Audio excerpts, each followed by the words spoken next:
Palavra da Verdade, com Hernandes Dias Lopes. E hoje, fazendo a exposição de Amós, capítulo 6. Amós 6, de 1 a 14. Abra sua Bíblia comigo para examinarmos esta passagem. Amós 6, de 1 a 14. Está escrito assim: ai dos que andam à vontade em Sião, e dos que vivem sem receio no monte de Samaria, homens notáveis da principal das nações, aos quais vem a casa de Israel. Passai a Calné e vede, e dali ide a grande Ramate, depois descei a Gate dos filisteus. Sois melhores que estes reinos? Ou será maior o seu território do que o vosso território? Vós que imaginais estar longe o dia mau e fazeis chegar o trono da violência, que dormis em camas de marfim e vos espreguiçais sobre o vosso leito, e comeis os cordeiros do rebanho e os bezerros do cevadouro, que cantais à toa ao som da lira, e inventais como Davi instrumentos músicos para vós mesmos, que bebeis vinho em taças e vos ungis com o mais excelente óleo, mas não vos afligis com a ruína de José. Portanto, agora ireis em cativeiro entre os primeiros que forem levados cativos, e cessarão as pândegas dos espreguiçadores. Jurou o Senhor Deus por si mesmo, o Senhor Deus dos exércitos, e disse: abomino a soberba de Jacó e odeio os seus castelos, e abandonarei a cidade e tudo o que nela há. Se numa casa ficarem 10 homens, também esses morrerão. Se porém um parente chegado, o qual os há de queimar, toma os cadáveres para os levar fora da casa, e diz ao que estiver no seu mais interior: haverá outro contigo? E este responder: não há. Então lhe dirá: cala-te, não menciones o nome do Senhor, pois eis que o Senhor ordena, e será destroçada em ruínas a casa grande e a pequena feita em pedaços. Poderão correr cavalos na rocha e lavrá-la com bois? No entanto, haveis tornado o juízo em veneno e o fruto da justiça em alosna. Vós vos alegrais com Lodebar e dizeis: não é assim que por nossas próprias forças nos apoderamos de Carnaim? Pois eis que levantarei sobre vós, ó casa de Israel, uma nação, diz o Senhor Deus dos exércitos, a qual vos oprimirá, desde a entrada de Ramá até ao ribeiro da Arabá. Texto pesado, não?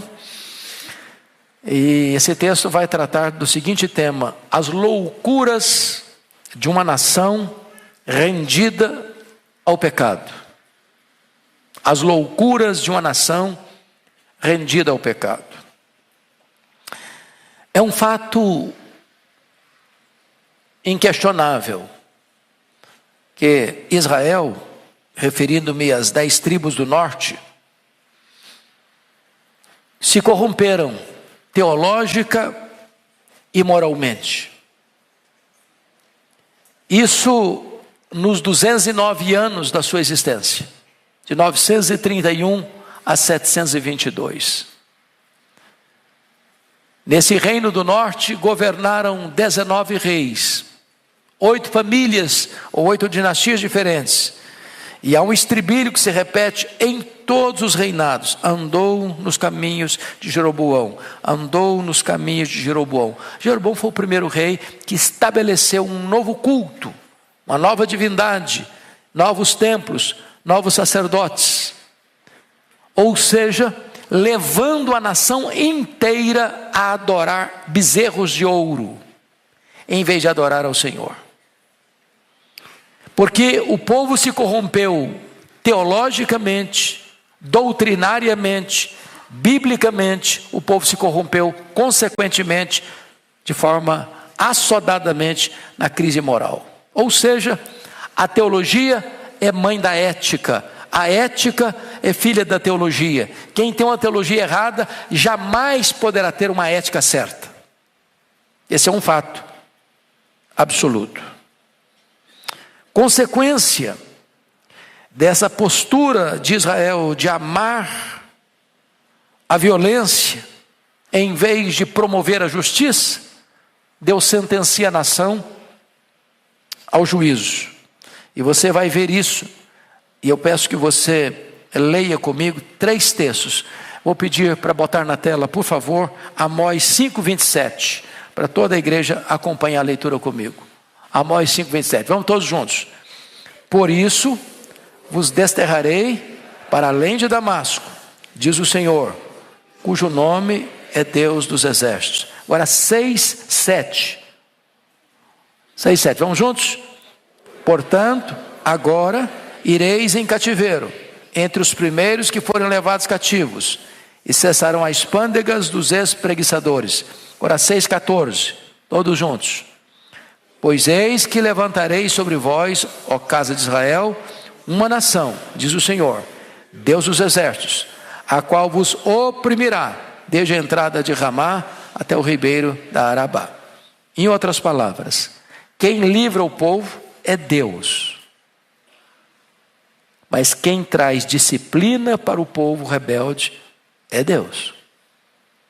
Em outras palavras, Israel não caiu nas mãos do império assírio, porque esse império era poderoso demais e Israel era fraco demais.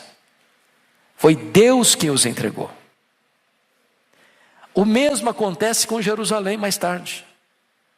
Você nota lá em Daniel capítulo 1, versículo 1, que Deus entregou os vasos do templo nas mãos de Nabucodonosor.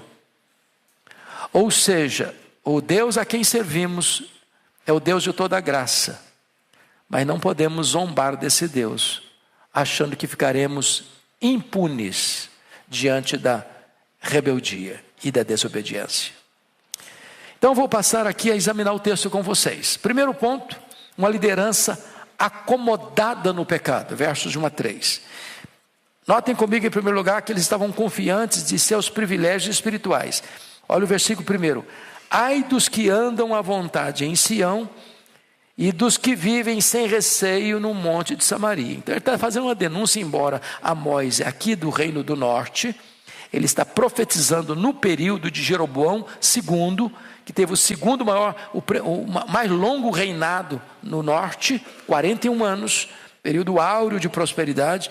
Eles estavam também vivendo de maneira tranquila, à vontade, despreocupados, autoconfiantes, assim como nesse tempo também lá em Judá.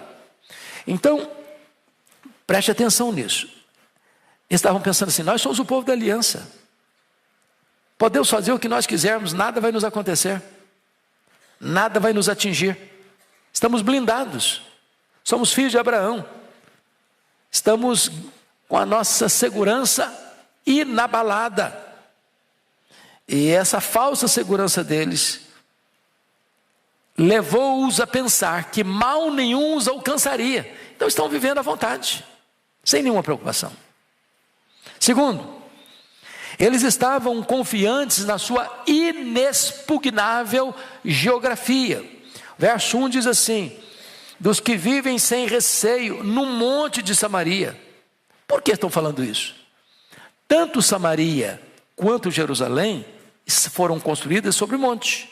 E naquele tempo, onde não tinha torpedos, onde não tinha bombas, onde não tinha esses instrumentos das guerras modernas, o exército tinha que caminhar. Uma cidade num alto era inexpugnável, aparentemente, a não ser que o exército inimigo começasse a cercar a cidade e fossem fazendo rampas. Então, o que aconteceu com Samaria? Samaria ficou 3 anos cercada pelo Império Assírio, construindo rampas. Ou seja, foi o que aconteceu em Massada. Vocês se lembram disso? Quando 1000 judeus no ano 70 se refugiaram em Massada, uma fortaleza às margens do Mar Morto, e os romanos foram construindo rampas, até que o ataque acontece.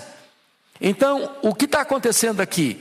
Samaria e Jerusalém estão sobre montes, muralhas, castelos, torres. Eles estavam confiantes na sua geografia. A confiança deles não estava em Deus, a confiança deles estava na sua posição estratégica dentro da geografia. Se você ler comigo, eu vou lá, não precisa abrir, 2 Reis 17, 5 e 6, retrata essa questão da confiança deles. Eu vou ler aqui para vocês. 2 Reis 17, 5 e 6, está escrito assim: porque o rei da Síria passou por toda a terra, subiu a Samaria e a sitiou por 3 anos. Por que sitiou 3 anos? Porque uma cidade amuralhada, no topo de uma montanha, não era fácil de conquistar. Eles estavam confiados nessa geografia. Mas, em terceiro lugar, eles estavam confiantes em sua posição social. Versículo 1 ainda diz assim: ai dos que andam à vontade em Sião, dos que vivem sem receio no monte de Samaria, homens notáveis da principal das nações, aos quais vem a casa de Israel. Ou seja, classe aristocrática, gente rica, gente poderosa, gente nobre, gente que vive em palácio, gente que dorme em cama de marfim, gente que contrata músicos para enlevá-los, gente que está vivendo numa situação privilegiada socialmente. Não, nada vai nos atingir, nada vai tirar o nosso conforto. Eles estão vivendo como que numa blindagem social. Tem dinheiro, tem luxo, tem riqueza, tem poder nas mãos. Estavam confiando nisso. Mas mais do que isso, eles estavam confiantes em seus pretensos predicados morais. Veja o verso 2 comigo: passai a Cauné e vede, e dali ide a grande Ramate, depois descei a Gate dos filisteus. Sois melhores do que estes reinos? A pergunta é retórica. A pergunta é retórica. Eles estavam se achando melhores. Aqueles povos caíram, aqueles povos sofreram reveses, porque eles são menores, eles são menos importantes, eles são menos fortes, eles são menos poderosos. Nós não. Quem vai nos atacar? Quem vai nos dominar? Quem vai nos conquistar? Nós temos pedigree, nós temos riqueza, nós temos um legado espiritual. Nada, ninguém vai nos abalar. Eles estavam governados por quê? Por uma presunção. Presunção. Quinto lugar, estavam confiantes de suas conquistas políticas, porque eles estão afirmando aqui, preste atenção nisso no versículo 2: passai a Cauné e vede, dali de Ramate, depois descer a Gate dos filisteus. Essas eram regiões que haviam sido conquistadas. Vamos entender isso aqui. Amós está governando no período mais áureo do Reino do Norte. Quem governa o Reino do Norte nesse tempo? Jeroboão II. Jeroboão II pertence à dinastia de Jeú. A dinastia de Jeú foi a dinastia que foi levantada por Deus para destruir a dinastia de Acabe, o homem que implantou a força da baioneta e da espada, o culto a Baal em Israel. Então Deus levanta Jeú, que vai fazer uma limpa em Israel do baalismo, ele vai destruir o baalismo em Israel. Esse Jeroboão II é o terceiro da família de Jeú. Deus havia dito para Jeú que ele tinha 4 filhos governando. Nesse período de Jeroboão II, que governou 41 anos em Samaria, houve paz nas fronteiras. Por quê? Porque a Síria estava cuidando de outras coisas para lá. A Síria, com medo da Assíria, não invadiu Israel. Então Israel está em paz nas fronteiras. E é um período de grande prosperidade interna. Então a riqueza deles, a segurança militar deles, a não ameaça dos inimigos deles, levam agora esse povo a dizer: não, nós conseguimos conquistar territórios novos, nós conseguimos avançar as nossas fronteiras, quase que para a mesma realidade da época de Davi e Salomão. Estão confiantes, tudo bem com a gente, não vai acontecer nada. Mas ainda, em sexto lugar, eles estavam confiantes em seu auto-engano. Leia comigo o verso 3, ponha na tela. Vamos juntos? Vós que imaginais estar longe de mal e fazeis chegar o trono da violência. Irmãos amados, prestemos atenção aqui numa lição espiritual. Você e eu nunca estaremos tão vulneráveis como quando pensamos que estamos seguros demais, inexpugnáveis demais. O mal não vai chegar na nossa casa, o mal não vai chegar na nossa vida. Auto-engano, embriagados pelo seu sucesso, não viam chegar o dia do juízo. O que aconteceu? Preste atenção nisso. Quando morreu esse camarada aqui, esse rei Jeroboão II, quem governou no lugar foi o último, o quarto filho da dinastia de Jeú, foi Zacarias. Ele foi assassinado com pouco tempo que estava no poder. O homem que o matou, Salum, assumiu o trono e foi assassinado. Quem matou esse cara, o Menahem, esteve no poder. O seu filho, Pecaías, assumiu e foi assassinado. Foi Peca assumiu o governo e foi assassinado. Quem assumiu o poder, Oséias, foi levado cativo pela Síria. Ou seja, depois desse período áureo das 10 tribos do norte, Jeroboão II, dali para frente, foi só conspiração, traição, assassinato, derramamento de sangue. Ou seja, a nação entrou num processo ladeira abaixo, irremediável. Um caminhão de 30 toneladas sem freio ladeira abaixo. A presunção é um grande problema. Quando a pessoa acha que ela está blindada, quando ela acha que nada pode lhe atingir, ela está correndo um grande mal. Eles chegaram a pensar nisso, que o mal jamais os alcançaria. Olha o capítulo 9, versículo 10 de Amós comigo. Ponha na tela, por favor, 9 e 10. Toda a igreja comigo.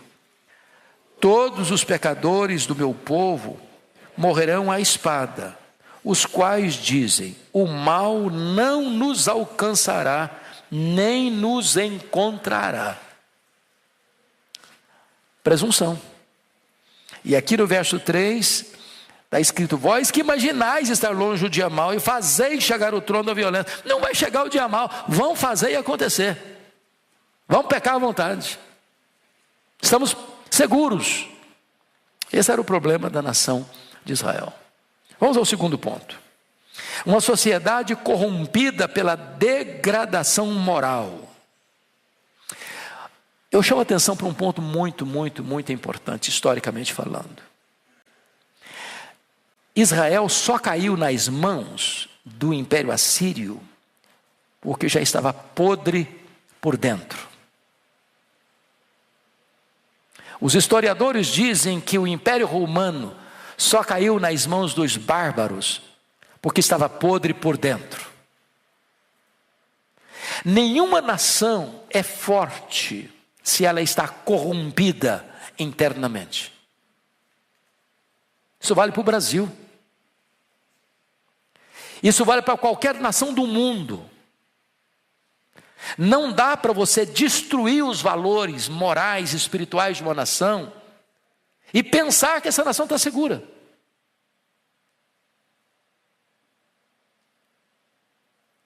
Portanto, promover o mal, promover a destruição dos valores morais, promover a desconstrução da família, promover o incremento da falsa religiosidade, é minar as bases, é solapar os alicerces da nação.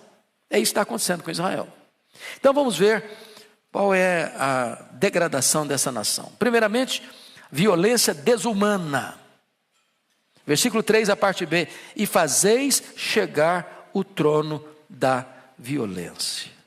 Como assim? O que é que eles fizeram para chegar ao trono da violência?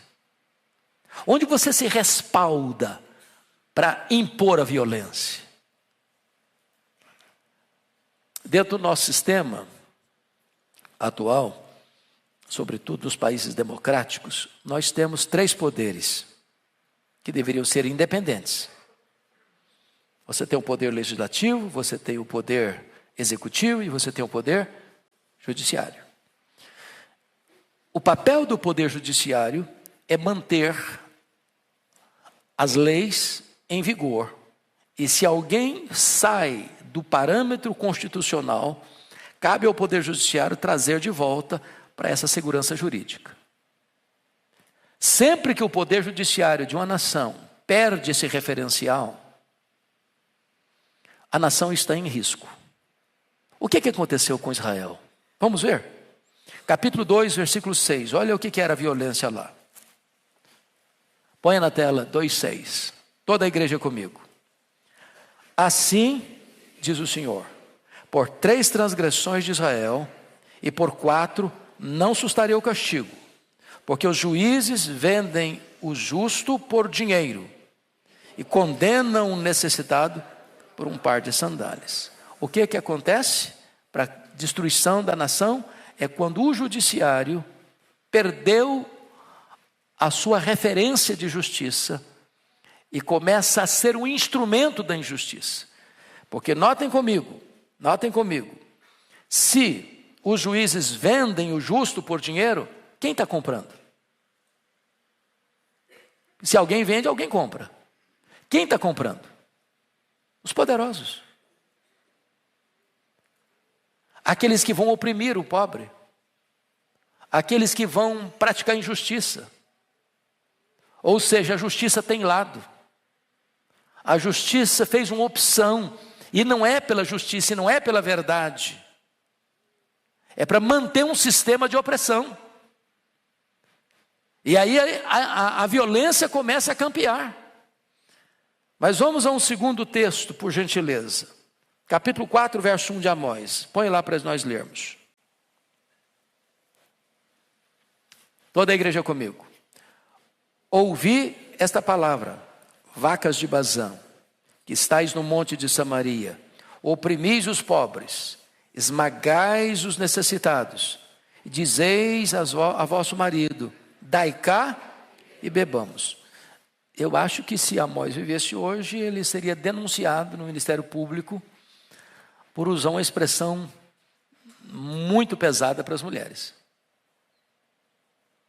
Mas notem vocês que nos bastidores, essas mulheres estão oprimindo os pobres, estão esmagando os necessitados e dizendo ao marido, dai cá e bebamos, ou seja, tome o máximo que você puder, arranque o máximo que você puder, tire o máximo que você puder do pobre, do necessitado, porque nós queremos viver uma vida nababesca, queremos beber, queremos curtir a vida, queremos desfrutar o melhor. Então o que você percebeu? A corrupção das cortes agora entra dentro das famílias, e as famílias estão corrompidas. Mas vamos olhar ainda, capítulo 8, 4 a 6. Vamos ler juntos esses versículos, 3 versículos. Ponha na tela. Vamos lá? Ouvi isto, vós que tendes gana contra o necessitado, e destruís os miseráveis da terra, dizendo, quando passará a festa da lua nova, para vendermos os cereais, e o sábado para abrirmos os celeiros de trigo, diminuindo o efa, aumentando o ciclo, e procedendo dolosamente com balanças enganadoras, para comprarmos os pobres por dinheiro e os necessitados por um par de sandálias e vendermos o refúgio do trigo. Agora você sabe quem é que estava comprando dos juízes? São esses poderosos, que mantêm o controle da economia na mão.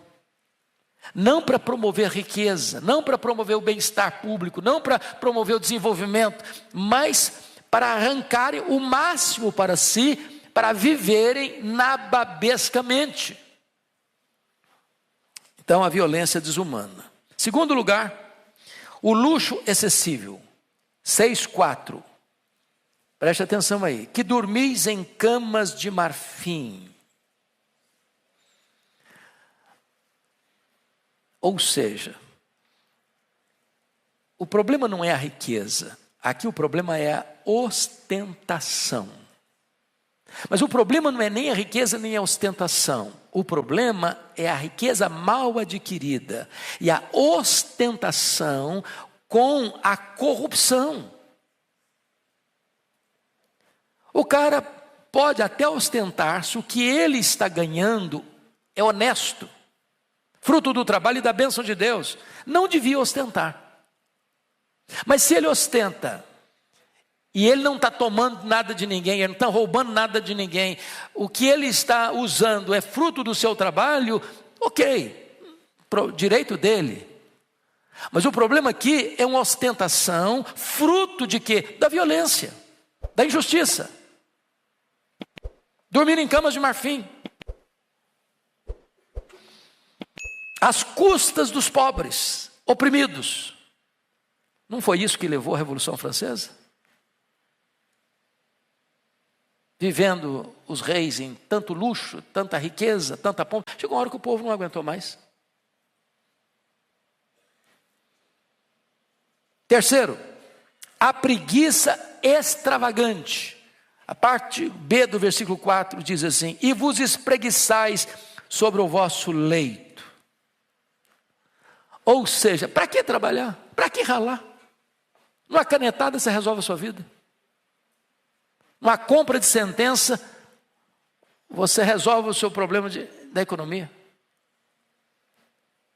Não só estavam dormindo em camas de marfim, mas se espreguiçando, gostosamente. Para que preocupação? Para que trabalho? Se alguém pode trabalhar e eu pegar o fruto do seu trabalho suado, para que trabalhar se eu posso pegar o dinheirinho suado dos aposentados?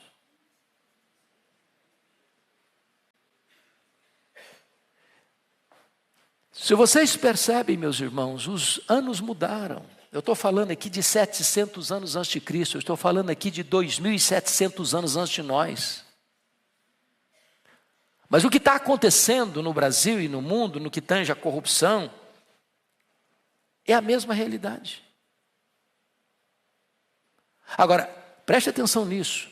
Se o que acontece da roubalheira, e agora o que está em pauta é a roubalheira dos coitadinhos, dos aposentados, isso não provoca em nós uma reação, é porque nós já perdemos a capacidade de sentir. Estamos anestesiados.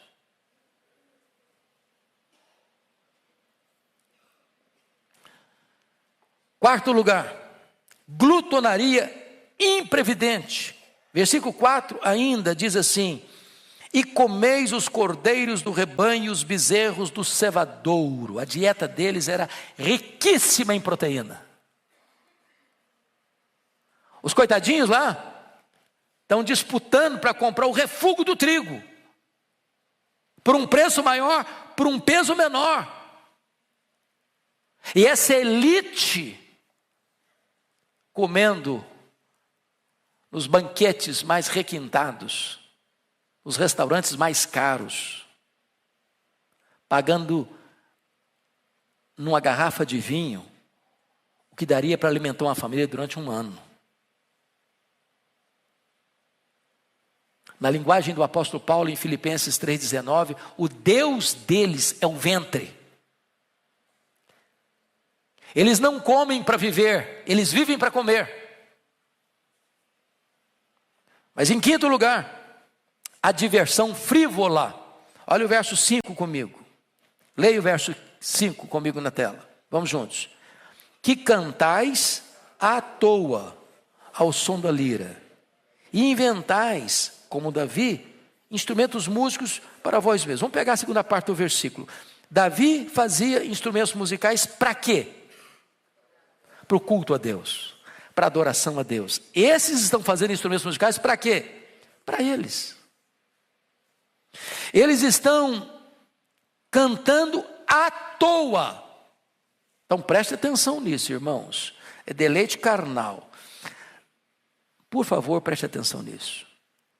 A música degradante de uma nação é um sinal de que ela está à beira de um abismo. Preste atenção nisso.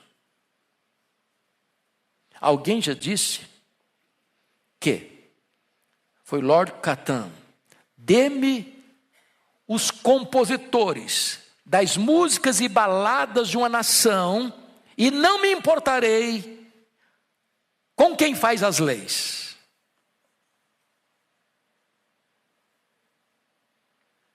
A música vai formatando a cabeça das pessoas. Formatando a cabeça das pessoas. E quando essa música, ela é composta para o deleite carnal, quando ela dissemina valores distorcidos, quando ela impulsiona o que é errado, quando ela inspira aquilo que é contrário à ética, quando ela vai minando os valores de uma nação, essa música é perversa e essa música vai ter consequências gravíssimas no destino da nação. É isso que aconteceu aqui. Sexto lugar, a embriaguez profana. Versículo 6, põe na tela para todos lermos. Vamos juntos? Que bebeis vinho em taças e vos ungis com o mais excelente óleo, mas não vos afligis com a ruína de José. Eles estão bebendo em taças, e aí a palavra é engraçada aqui, viu? A palavra aqui, taças, na língua original, traz a ideia de tigelas. Não é aquela bebida de você se deliciar numa bebida, mas com moderação. Estão bebendo em tigelas. Eles estão bebendo em excesso. Se você perceber, bebida e dinheiro roubado ocupava o topo da lista da sua degradação moral. A partir das mulheres, dizendo para o marido assim: dai cá e bebamos, pega o máximo para a gente beber, nós queremos beber. Preste atenção aqui, quando as mulheres, irmãs, que são as guardiãs dos valores morais de uma família, se corrompem, é porque a vaca já foi para o brejo. A vaca já foi para o brejo. Sétimo lugar, a indiferença criminosa. A parte B do versículo diz assim: estão bebendo em tigelas, mas não se afligem com a ruína de José. Não tem nada que ofende mais o coração de Deus do que alguém estar sangrando, gemendo, sofrendo, sendo oprimido, e eu estou usufruindo o pouquinho que ele tinha, e bebendo, e vivendo nababescamente, e achando que está tudo muito bem.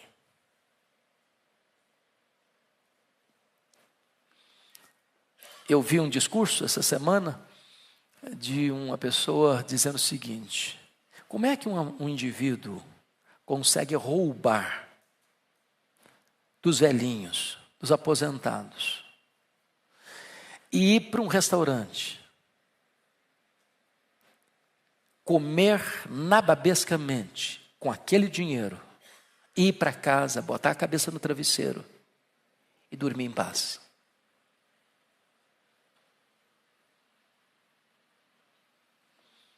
Eles faziam isso, e diz a Bíblia que eles não se afligiam com a ruína de José, a ruína do povo.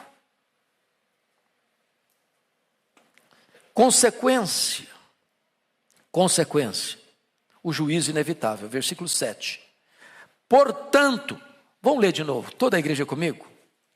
Portanto, agora ireis em cativeiro entre os primeiros que forem levados cativos, e cessarão as pândegas das escravizadoras. Ou seja, tem causa e tem consequência. O que o homem semear, também ele ceifará. De Deus não se zomba. E eu fico imaginando, seriamente, se o livro de Amós não deveria ser o texto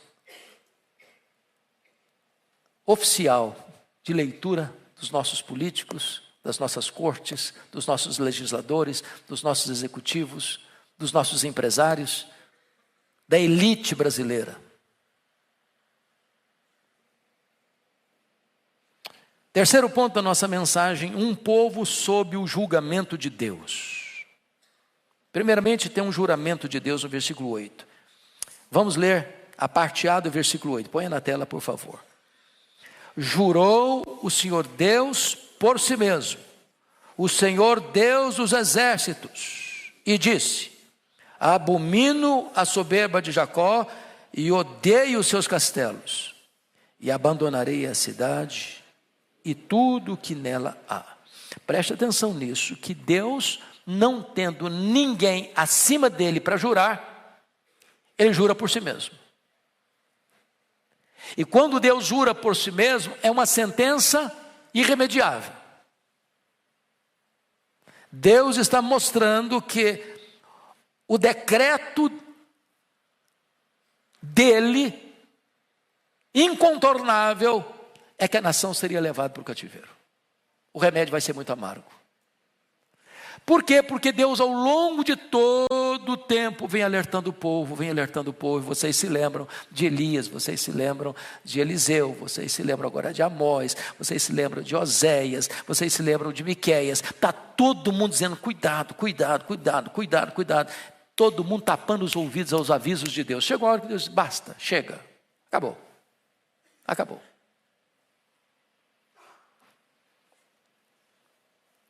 Se você perceber no versículo 8, a parte B, a repulsa de Deus, abomino, odeio.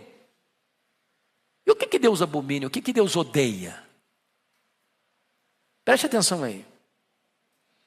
Deus abomina o quê? A soberba. O que Deus odeia? Os castelos.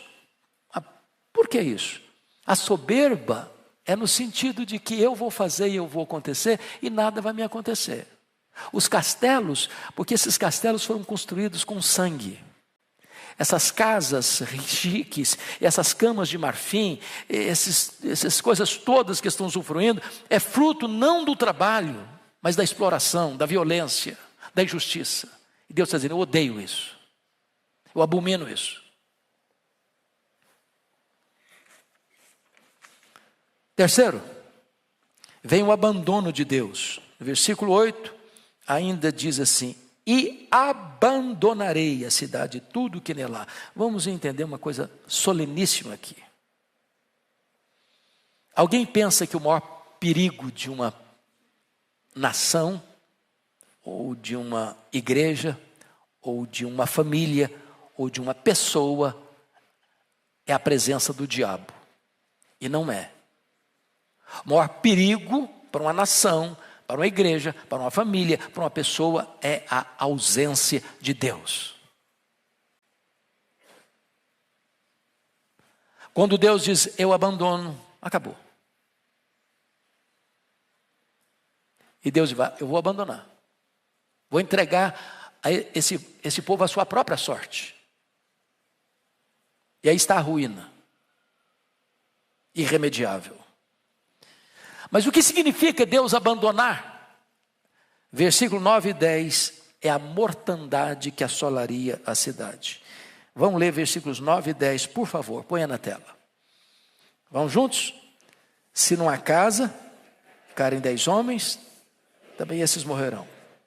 Se porém um parente chegado, o qual os há de queimar, toma os cadáveres para os levar fora da casa, e diz ao que estiver no seu mais interior: haverá outro contigo?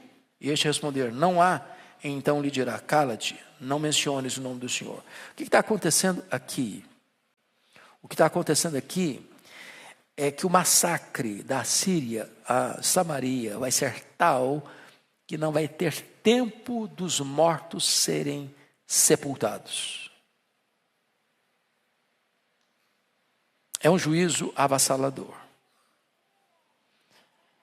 E aí vem o versículo 11 com a destruição ordenada por Deus. Vamos ler o verso 11 juntos, por gentileza? Pois eis que o Senhor ordena, e será destroçada em ruínas a casa grande e a casa pequena, feita em pedaços. Foi o cativeiro. Foi o cerco. E Samaria levou o povo lá para o império deles. E por lá ficaram. O que é que o rei fez? O rei Sargão II, na época, trouxe outros povos que haviam conquistado para essa região de Samaria, para essa região de Israel. E os restantes poucos que ficaram tiveram que agora se relacionar em casamentos de raças diferentes, de línguas diferentes, de religiões diferentes, e formou um povo híbrido que nós chamamos de povo samaritano, que por mais de 700 anos tornaram-se inimigos do povo de Israel, só superando essa crise com o evangelho de Jesus Cristo, que onde entra, quebra muros, constrói pontes e salva vidas. Último ponto desse texto: uma nação sem discernimento acerca de sua perigosa condição. Primeiramente, o profeta vai levantar uma impossibilidade absoluta no verso 12, quando ele pergunta: poderão correr cavalos na rocha? Ele está usando uma figura rural, porque ele era um cara rural, ele era um boiadeiro, e ele era um colhedor de sicômoros, um agricultor. Então ele não vai usar uma figura da cidade se ele é um cara da região rural. E você sabe bem que cavalo não corre em rocha. Cabrito anda em rocha, mas cavalo não. Correr muito menos. Por que ele usa o cavalo? Porque o cavalo era a maior máquina de guerra da época. Uns confiam em carros, outros em cavalos. Já dizia Davi no Salmo. Então ele está dizendo o seguinte: assim como um cavalo não consegue correr na rocha, assim também Israel não terá livramento naquele dia. É impossível o pecado de Israel ficar sem julgamento, como é impossível um cavalo correr sobre a rocha. Mas aí vem uma inversão criminosa. Não é só o cavalo, não. Ele usa outra expressão também: e lavrá-la com boi. Você não lavra a rocha. Você não pega um arado e fala: vou arar minha rocha hoje, vou arar meu pedregal. Não tem jeito, não dá certo, não funciona. Mas aí vem uma inversão criminosa. Versículo 12, parte B. No entanto, haveis tornado o juiz em veneno e o fruto da justiça em alosna. Sabe o que ele está dizendo? Esse povo, essa liderança, essa elite, essa governança, tornou a vida do povo um inferno. O que é alosna, gente? É coisa amarga, intragável, difícil. Eles fizeram exatamente isso aqui no texto. Preste atenção nisso. No entanto, haveis tornado o juízo. O juízo é o que? É justiça. A justiça. Mas a justiça foi tão corrompida, os tribunais foram tão corrompidos, os poderosos estavam tão no controle da situação, os pequenos, os pobres, os indefesos, os inocentes estavam tão oprimidos, que a justiça para eles foi uma coisa amarga, intolerável, um veneno para eles. É muito triste quando você perde a confiança ou perde a esperança na justiça. Muito triste. O povo só pode gemer e beber um purgante amargo de alosna.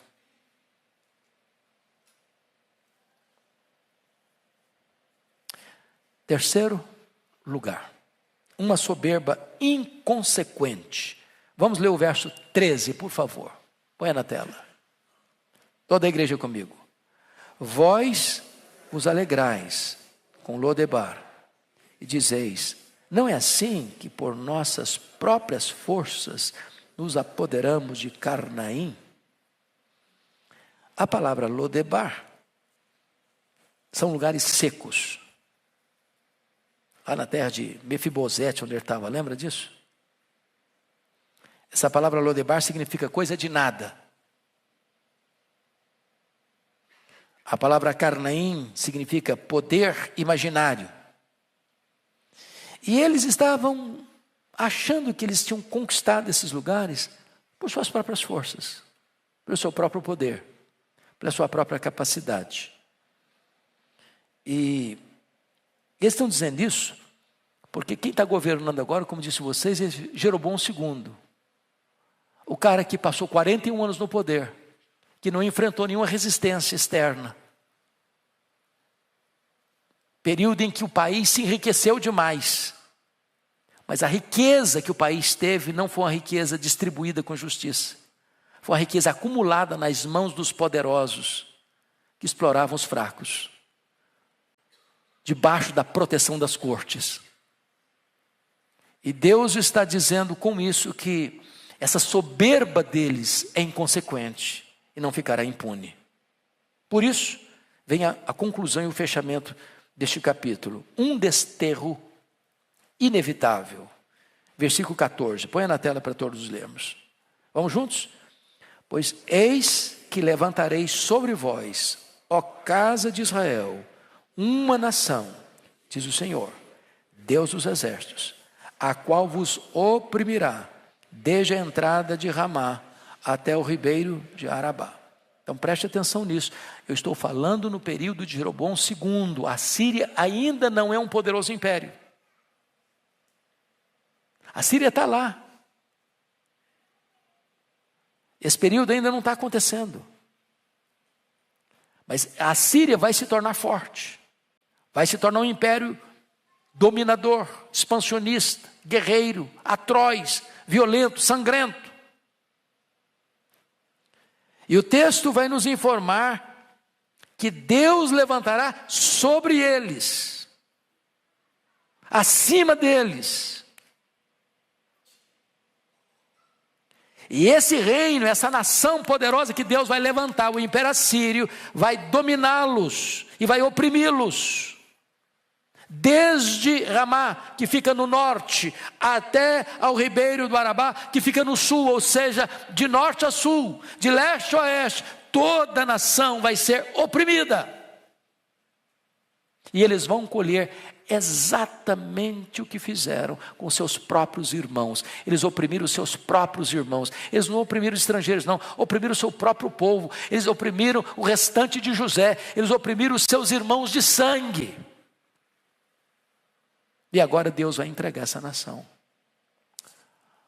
a um império poderoso chamado Império Assírio. Isso ocorreu no ano 722 a.C. Conclusão.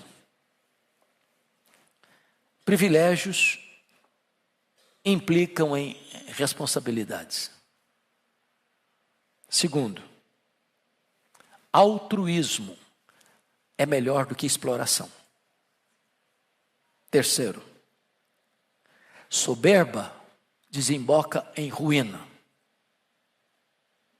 Quarto, desobediência deságua em justa retribuição. A lição não é apenas para uma nação que viveu há 2.700 anos. A lição é para você, é para mim, é para nós, é para hoje. Que Deus nos dê ouvidos para ouvir.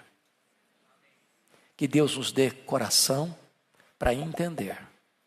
Que Deus nos dê disposição de obedecer. Vamos ficar em pé e vamos orar.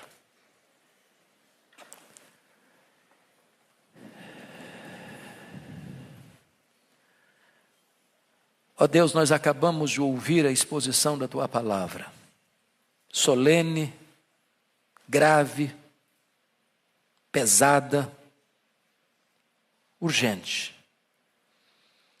Nós não queremos apenas olhar por cima dos muros e apontar o dedo para este ou para aquele. Nós te pedimos que Tu nos dês humildade, para que a trombeta tocando em Sião, esta voz nos alcance, nos advirta, nos exorte, nos corrija e produza em nós verdadeiro arrependimento para a vida. Livra-nos do mal, livra-nos do maligno, livra-nos da soberba, livra-nos da injustiça, livra-nos da violência, livra-nos de uma vida hedonista, livra-nos do pecado e dá-nos, Deus, temor ao Teu nome, para vivermos de modo digno do Evangelho, de forma justa, sensata e piedosa nesta geração. Guarda o nosso coração, livra a nossa família, livra a nossa igreja, livra a nossa nação, meu Deus. Tem misericórdia do Brasil. Nós clamamos em nome de Jesus. Amém.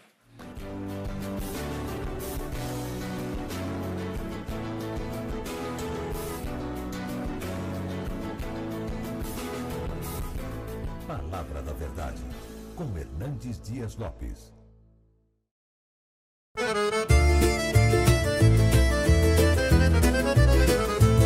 Mi svegliai con freddo da faccia, mentre Caddina faccia festa in strada.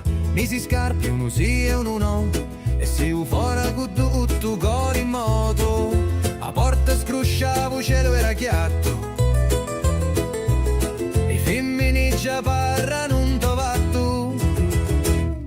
Un vicino mi dissi, oh cammini presto, ci rispondi no, cerco lo resto. Presto in un giorno che non vuole pensare, ma vuole campare, ridere, scappare. E fuori a casa tutto era come prima, ma in l'aria c'era una gioia più fina. Un paese si muove come una canzone, ogni voce, ogni passo, ogni parola. Sogno figlio di sta terra sincera, e quando esci fuori mi sento intera. Fuori casa tutto canta, voci risate o profumo d'arancia. Non c'è regola, non c'è strada, si sente libero quando vai in tagliazza. Fuori casa scatta vita, giorno ridi a mente, si sfila con una festa fatta pinnenti, ma resta in ta memoria sempre presenti. O picciriddu giocava con una rota, una signora impostava